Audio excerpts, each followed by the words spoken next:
Hello guys and welcome back to my channel, and today I'm going to show you how you can download BlueStacks 5 without Hyper-V. So firstly what you have to do is just simply go to the download link given to you in the description box below. Then just simply open the link. Then you will come to the BlueStacks official homepage. Now over here just simply scroll down, choose the third one which says by 64-bit supports Hyper-V. Just simply choose this one and press download. Now choose a location to download the application. Then just simply save it.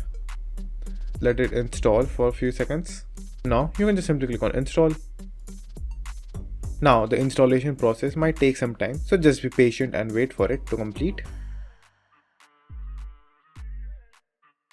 After the installation process has been completed, the next thing that you have to do is just simply close the BlueStacks, and for some reason if you have faced with an issue, again just simply close the BlueStacks from over here, then click on close.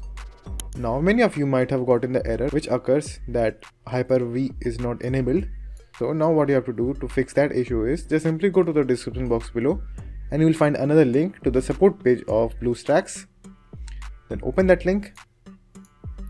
Now over there just simply scroll down and you will find this custom.exe file. Just simply click on it. Then again save this file and download it.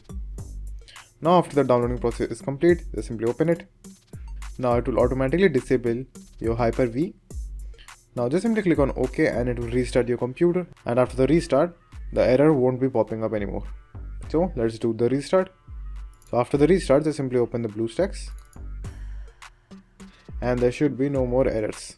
So that's it, and thank you for watching, and do like and subscribe to my channel, and take care.